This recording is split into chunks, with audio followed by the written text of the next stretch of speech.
Executive ఆఫీసర్లు నెయ్యిని పక్కన పెట్టాం, టెస్టులు తప్పులు దొరికినాయి కాబట్టి వాటిని వాడకుండా పంపించామని చెప్పి ఆలయ సంరక్షణ అధికారులు లేకపోతే శాస్త్రోక్తంగా పూజలు నిర్వహించేటువంటి వాటి పర్యవేక్షించేటువంటి అధికారులు ఆ రకంగా కలిసింది అంటే నిన్నటికి ఎక్కడికి వచ్చాడు చంద్రబాబు నాయుడు గారు. ఆ మలినమైన ఆవు నెయ్యిని వాడారు కానీ ఎక్కడ వాడారో తెలియదు. 70 ఏళ్ళు వచ్చి బతుకు మనకు అవసరమా చంద్రబాబు నాయుడు గారు? 70 ఏళ్ల వయసు ఎందుకు బతికి ఈ రకంగా 10 మందికి ఆదర్శంగా మనం పోతే చంద్రబాబు నాయుడు గారా లేదా రాజశేఖర రెడ్డి గారా? మనమా? ఎవరైనా? రాజశేఖర రెడ్డి గారు మరణించాడు, ఆదర్శంగా నిలిచాడు. ఏ పార్టీకి సంబంధించిన సరే, ఏ దేశంలో అయినా సరే రాజకీయ నాయకుడు జనం కోసం ఇలా బతకాలి అని రాజశేఖర రెడ్డి గారు అలా బతికి చూపించాడు. కానీ 75 ఏళ్ళు, 14 ఏళ్ళు ముఖ్యమంత్రి, 15 ఏళ్ళు ముఖ్యమంత్రి, ఎవరికో ఏం ఆదర్శం చూపిస్తూ మనం బతుకుతున్నాం. రేపు మీరు వెళ్ళిపోయిన తర్వాత మీ గురించి ఏం మాట్లాడుకోవాలి? ఇటువంటి తప్పుడు మాటలు కూడా మాట్లాడాడు రాజకీయాల కోసం అని చెప్పి మాట్లాడుకోవాలా?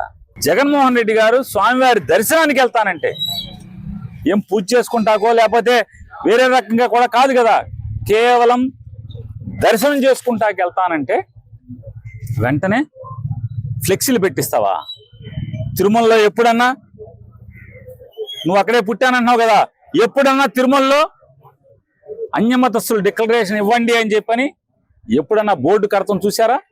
అంటే జగన్మోహన్ రెడ్డి గారు వస్తున్నారంటే ఆ మధ్యాహ్నం కడతారు, ఆయన్ని రావట్లేదు, వీళ్ళందరూ కూడా ఆ కార్యక్రమాన్ని రచ్చ చేయాలనుకుంటున్నారు.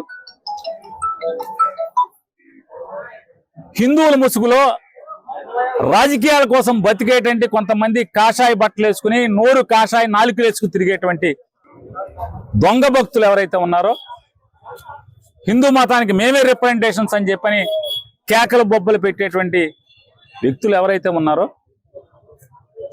వాళ్ళు పోగేసి వాళ్ళని జగన్మోహన్ రెడ్డి గారి ఇంటి మీదకి పోలీసుల రక్షణతో కాషాయ రంగు గేట్లకు పిలిపిస్తావు.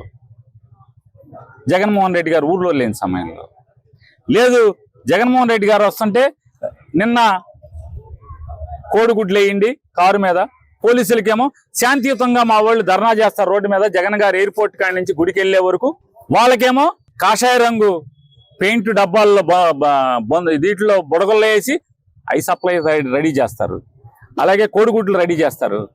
రెడీ చేసి అవమానించి ఆ వీడియోలన్నీ కూడా మీ తప్పుడు మనుషులతో ఇవన్నీ చేయించి అక్కడ అల్లరి అలజడి సృష్టించాలి.